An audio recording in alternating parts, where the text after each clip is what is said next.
Are the Boston Celtics on the verge of a game-changing trade? With the trade deadline fast approaching, whispers are circulating about a potential move that could bolster our front court depth. Imagine adding a familiar face who can stretch the floor and bring toughness to our bench. What could this mean for our championship aspirations? Stay tuned as we dive into the latest rumors and options on the table for the Celtics. Don't forget to subscribe and hit that like button to stay updated on everything Celtics. The Boston Celtics are making waves in the NBA this season, standing tall with a 23-9 record, leading their division, and looking poised for another deep playoff run.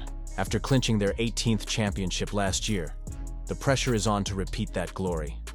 But with the trade deadline looming, the front office has some critical decisions to make to strengthen the roster ahead of what could be a historic season. Let's dive into two players who could be pivotal in bolstering our quest for back-to-back titles: Daniel Theis and Ousmane Dieng. Now, Daniel Theis is a name many of us know well. After his stint with the Celtics, he was signed by the New Orleans Pelicans to add depth at the center position.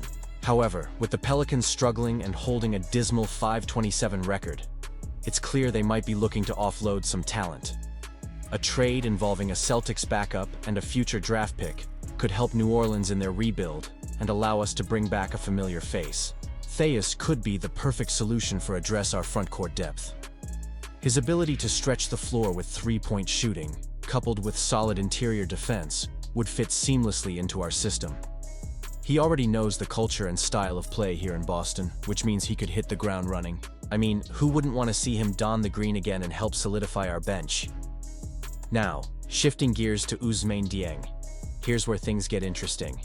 At just 21 years old, Dieng is currently with the Oklahoma City Thunder and has started to show the promise that earned him the 11th pick in the 2022 NBA Draft. His versatility, size, and emerging skills as a shooter and playmaker make him an intriguing target. But here's the catch. It's hard to imagine the Thunder parting ways with such a young talent, especially given their commitment to development. Still, from our perspective, his $5 million salary fits nicely with Peyton Pritchard's $6.7 million contract, making a potential trade scenario a bit more realistic. What's crucial here is that Dieng's ability to contribute as a spacing threat and off-the-dribble weapon aligns perfectly with our needs. We definitely need that youthful energy, especially with Kristaps Porzingis missing significant time due to injuries. But let's be real. Acquiring either Theis or Dieng won't come without its challenges. We've got valuable assets, including draft picks and young talent, that could entice New Orleans or Oklahoma City. The balance between addressing our immediate needs and preserving long-term potential is a tightrope walk that our front office will have to navigate carefully. And what about Jaden Springer? Shedding his $4 million salary could not only provide significant tax savings, but also open up room for another player. Sure, Springer has shown flashes of athleticism and potential, but his career average of just 3.1 points per game makes him a tough sell. But there might be a team out there willing to part with a second-round pick for him. It's a risk, but one that could pay off in the long run. As we look ahead, these strategic moves at the trade deadline could define our season. Daniel Theis offers a steady hand to help stabilize our front court, while Ousmane Dieng brings the type of youthful upside that could keep our championship window open for years to come. So, what do you think? Are these the right moves for us? I'm honestly torn. The experience of Theis versus the potential of Dieng presents an interesting dilemma. As we dive deeper into the new year, the Boston Celtics find themselves at a crossroads with some critical decisions looming on the horizon. Currently sitting at 22-6, the C's are poised for a solid playoff run, but the potential departures of key figures could significantly impact the team's trajectory heading into 2025. Let's take a closer look at three Celtics who might not be donning the green and white for much longer. First up, Al Horford. This fan favorite has been a cornerstone of the Celtics for 7 years, providing invaluable defensive presence and ability to stretch the floor. After a triumphant season capped with an NBA championship, there's speculation swirling around whether he'll hang up his sneakers after this year. At 37 years old and entering the final year of his contract, the possibility of retirement looms large. Sure, he's expressed that he's not ready to call it quits just yet, but let's be real. Horford's age and the impending free agency make this situation murky. If Horford decides to retire, it could leave a significant void in the Celtics' interior defense. However, with young talents like Luke Kornet and Neemias Queta waiting in the wings, the Celtics have options to fill that gap. But can any of them replicate Horford's experience and leadership? That remains to be seen. Personally, I'm a bit torn. I want to see him continue playing, but I also want him to leave on a high note. What do you think? Should he retire or continue chasing titles?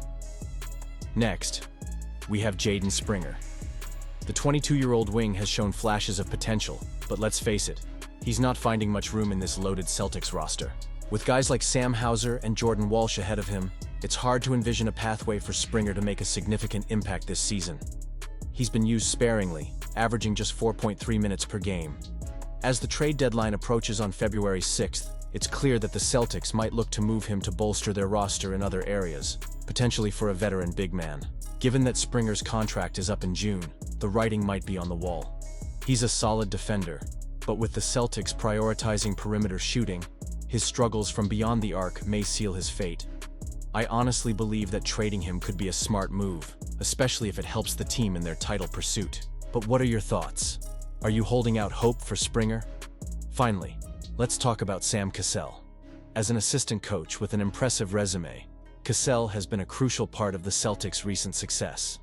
With multiple teams underperforming this season, he's bound to attract interest for head coaching positions. It's only a matter of time before he gets an opportunity to lead a franchise. Given the Celtics' track record of promoting from within, just look at Joe Mazzulla.